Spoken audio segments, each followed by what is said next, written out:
Samsung Galaxy S26 Ultra versus S24 Ultra. Don't waste your money. So in this episode, we're going to break down my thoughts, my experiences with the S26 Ultra after around 4 months by comparison to the S24 Ultra.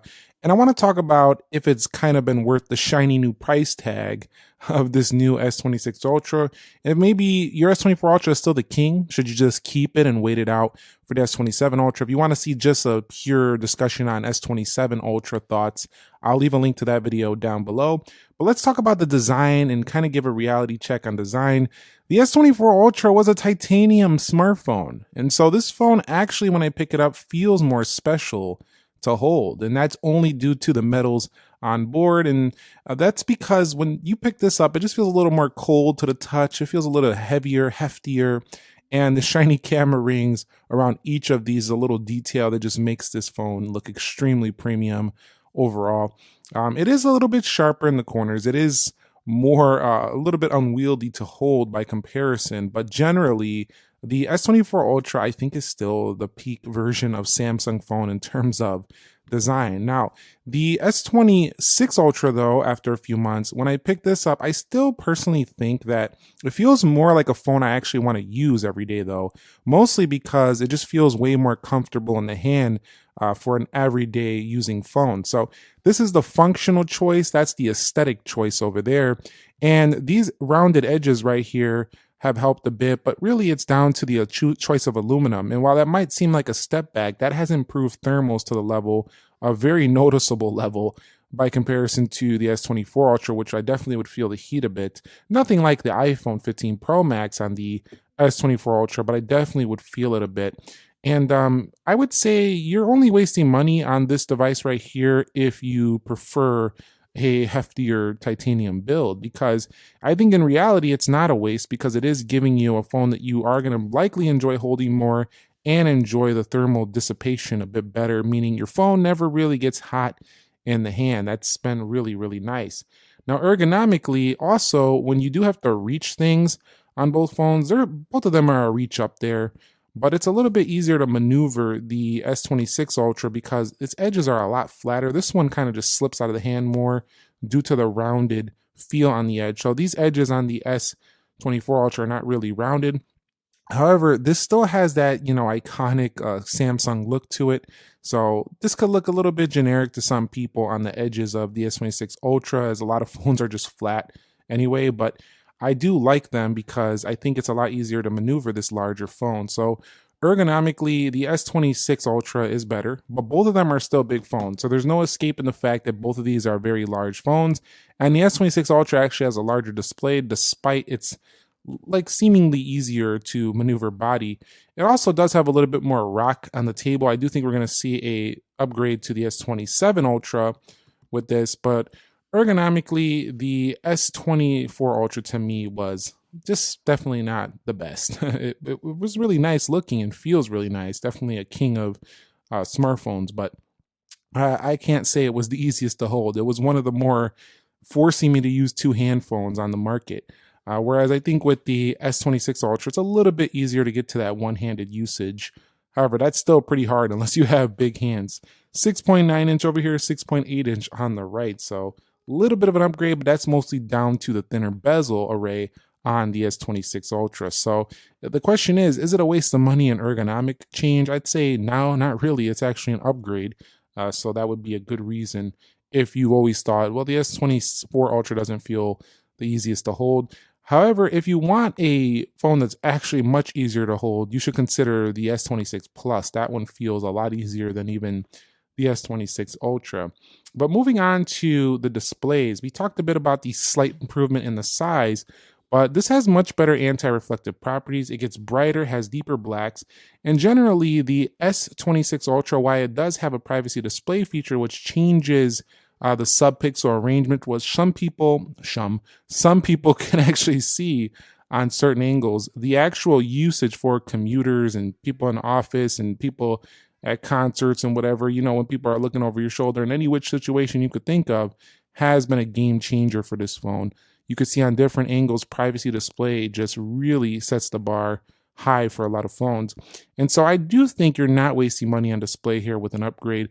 Yes, you do get a similar resolution. You still get a very bright display on the Galaxy S24 Ultra, and one that's very enjoyable. But again, you're going to get thinner bezels, you're going to get the privacy display option, brighter, and also just better anti-reflectivity. Also, you don't have that fuzz, that like green issue when the brightness gets really low. The S24 Ultra has that. So if you like to read in low bright situations at nighttime or whatever, the S26 Ultra is definitely the upgrade for sure. But for people who are very sensitive to, pixels and green and stuff like that, you might potentially find an issue on certain angles with the S26 Ultra that comes down to its privacy display innovations. But I would say I still think it's an upgrade in display for sure. So I would go there. I wouldn't say it's a waste of money in that front. Now, I want to talk about if this privacy display feature has been more of a gimmick or more of a useful feature. And I got to say, definitely not a gimmick. I actually find myself turning it on quite frequently if I am out in public and stuff. So I do find this phone to be a much better phone for privacy. Also, if you go over here and go into apps, you can actually turn on specific things. Like, for example, you might not want people seeing your autofill on Samsung Pass. You might not want them peeping your browsing. You might not want them peeping your calendar, maybe your bank applications, you know the drill, all the privacy stuff that you don't want people, maybe your emails, you don't want them looking over your shoulder. So you can tweak that feature to really enhance that for you. You can also turn on the maximum privacy protection, which actually makes it a little bit harder to see even more blurred out. So I find it very useful. And the trade-off is the display doesn't look quite as good, but who cares at that point when you're just trying to get some privacy? You're not really focused on that. And you can turn it off when you're in a less private situation, like maybe at home and whatever, and you can get back to enjoying your glorious, beautiful panel. So I like that hybrid usage of this. I think it gives it a very unique experience compared to like literally every phone on the market. Like no phone does this. So once again, that's an area where Samsung is standing head and shoulders above the competition. So I do like that feature overall. And I don't think it was a gimmick. I think it's actually quite useful. Definitely, I think more useful for more people than even the S Pen, which to some people is a gimmick, but I don't think that's a gimmick either. But that's really a niche feature for certain artists and people that want to use that as a tool. One of the things I noticed about the S26 Ultra is that newer Snapdragon CPU, the 8 Elite Gen 5, has been really quite a snappier experience than the S24 Ultra, especially when you first turn the phone on. But generally, day to day, this phone literally flies through everything. It has really good and crisp animations. I think this one actually performs better than iPhones, actually. So that's a really good thing because iPhones are usually really, really good processors as well. But over here, it's the S24 Ultra also performs really good. I don't think that the S24 Ultra isn't in need of an upgrade in terms of performance. Like if you have one, it seems to perform just fine as well still. This phone still has 12 gigabytes of RAM. It still has the Snapdragon 8 Gen 3. And so for me, I think it would be a waste of money if you were just upgrading for pure performance. I don't think that's really, you're getting great value there, but you will notice it. Like it is faster, but it's probably going to matter more several years down the line than right now today as of the recording of this video. But at the end of the day, it still is quicker. It's just not, I can't say that the performance has really sold me on it. It was more of the privacy features, the overall design, being lighter, thinner, better thermals. Those are the things that, and even better battery. Those are the things that have been selling me more on the S26 Ultra. Let me know if you disagree or agree down below. Now, when you are playing something like a game on the S26 Ultra, due to the bigger vapor chambers and the aluminum on here, you do find a phone that can run these things, not only sustain performance, but also cooler. We talked about that earlier, but it can sustain at higher frame rates throughout the gaming experience. And because this phone is flatter on the edges, it's a lot easier to hold this thing comfortably than the S24 Ultra. So gamers, rejoice. This is a really good one for a phone that's not a dedicated gaming phone. I think S26 Ultra should be up there with some of the best flagship phones out there. Now with the S24 Ultra, you can run games all day, no problem. It's a bit sharper in the corners, feels a little bit bulkier. And see right there, I was just trying to move it and it slipped a bit. but it gets a lot warmer under my usage when I'm doing gaming. I could feel it quite a bit up in this area right here. So I do like the heat dissipation a lot better on the newer 26 Ultra. So I would say not really a waste in terms of gaming. If you are gaming heavier, I think it's a worthy change to go to this phone right here for sure. Now the camera hardware, the S24 Ultra was already doing good, but when you add things like Pro Video LUTs, you add things like horizontal lock, I mean, log recording, I mean, these things are just making this phone way more pro level than the S24 Ultra. Also, the processing is better, especially in movement, capturing moving subjects and stuff like that. This phone does a lot better. It still previews a little bit less sharp than I would like the post image after you take the image, you got to wait a second for it to process. Still does that stuff. And the front facing camera isn't drastically improved here. So I'd like to see that be upgraded. But generally, I think the camera, definitely not a waste of an upgrade unless you're just a basic user of the camera. If you find yourself needing camera for a little bit more, then I think it is an upgrade. Some people might like the older 10x zoom better on the S24 Ultra, and this still gives you a lot of nice features, including 8K. But you just get a little bit less when it comes to those video features. So if you are a videographer, this is probably a big change for you. Again, front-facing camera, some people might actually like the way S24 Ultra looks.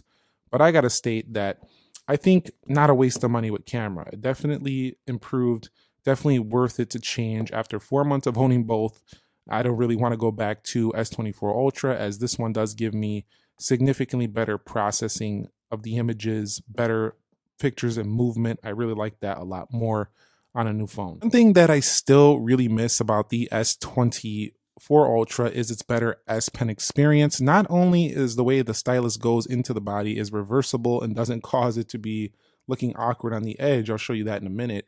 The actual Bluetooth functionality of this S Pen has been missed. I particularly like the ability to kind of like take pictures and timers and stuff like that from a distance due to the Bluetooth functionality. And I think they kind of just dumbed down the experience with the S Pen. So I do tend to prefer S24 Ultra, and I think this is a loss if you use this a lot on the S24 Ultra. This is the last phone with the Bluetooth S Pen experience. So you are losing out quite a bit in that area if you go to the new phone. So you really have to weigh how much you're using those Bluetooth S Pen features.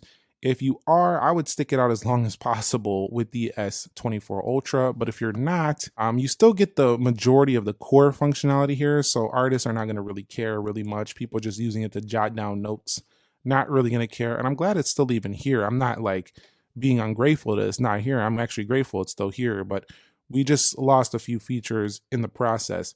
Also, in addition to that, if I go ahead and look into the way I put it in the phone here, you have to put it in a certain way or it doesn't actually fit properly. You'll see right here, when we took a look at this angle, like it looks like it's not in there correctly. Now it does still go in there, but that's just, no, like it just doesn't look right. So you do have to put it in a certain way, which is something I haven't been used to with the Samsung experience. Now, months later, when it comes to the battery life, we have faster charging speed on the newer Ultra here, which has been useful. I enjoy that.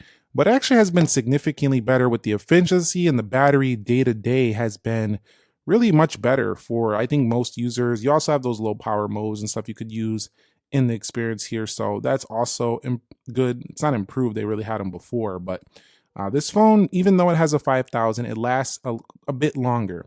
I don't think it's worth the money though to upgrade just for battery, because while it does last noticeably longer, it's not like the silicon carbon technology that's really going to give you that huge improvement over the S24 Ultra. So if you're looking for a huge improvement, I would say continue to wait for the S27 Ultra.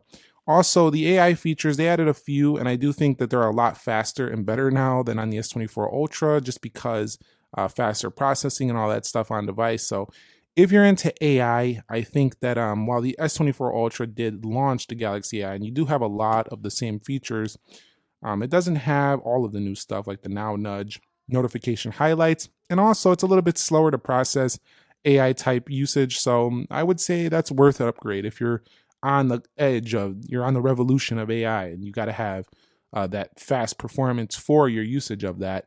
That is a worthy upgrade there. But for a lot of people, that's just not a big deal because they can both do Gemini. They can both use these applications that are running on those clouds anyway. So it doesn't really matter to everybody. Now, the S24 Ultra is going to continue to receive software updates for quite some time, probably at least till Android 2021 or maybe more. We'll see how it goes, but there's still a lot of life left in this phone. So this upgrade video is only for those of you who are considering spending the money and you've just been thinking about it with the S26 Ultra. That's why I'm breaking these down, but you don't technically have to in terms of software updates. However, the processor and things like that, the efficiency, your battery, we'll see how that stacks up later as these years go on and the updates go on. But I would say from a pure upgrade standpoint for One UI, you still have plenty of software support left. One thing I don't like about the Samsung experience still is that they really are kind of like, they don't give everybody the same major update at the same time. Yes, they eventually get around to you on their older phones, like as they age a couple years, but it's always the latest Ultra. It's always the latest fold that's getting it first, and you got to wait a couple weeks, a month for the other phone to get it, which I don't like. We still need to get to a point where everyone can download that thing at the same time. That's still annoying me with the Samsung experience, especially if you're using something like an S24 Ultra. I had to wait like a whole month and a half, 2 months to get mine pushed out to this phone right here. So here we are with the final verdict. Are you wasting money if you go from the S24 Ultra to the S26 Ultra? And I think the answer is no. If you do get a good trade-in value or you sell this for a good amount, they're worth around 500, 600 bucks right now, which can net you this for around 500 or 600. And this is going to be the latest phone for at least the next 6 months. So I don't think it's a waste if you value more efficiency, a lighter weight build, a cooler phone to the touch, and I would say privacy functionality. I think it is a downgrade if you value like premium materials, hefty feel, big boss feeling phone right here. I mean, this one still feels like that over here. Better S Pen functionality and saving money for sure and keeping your phone long term, then that would be a total waste at this current time. So let me know what one feature would actually make you want to upgrade to the S26 Ultra from your S24 Ultra, or if you have an S26 Ultra, what feature upgrade are you looking forward towards on the S27 Ultra? Share your experience, your comments, your trade-in experiences, your upgrade experiences down below in the comments. It helps people out who are very on the fence, don't know if they want to upgrade this summer still. They're maybe waiting it out for the iPhone, but maybe they're already kind of like got their eyes set. They want to hear your experiences as well, because you guys, as the owners of some of these phones, might have even things I can't even mention, deeper dives into the phone that maybe I haven't even discussed in any of these videos. So it's a gold mine for people out there looking for those advices in the comment section. So drop them down below. Thumbs up if you enjoyed it. Subscribe if you haven't already, and I will catch you all in the very next episode. Nick here. Be sure to be well, and peace.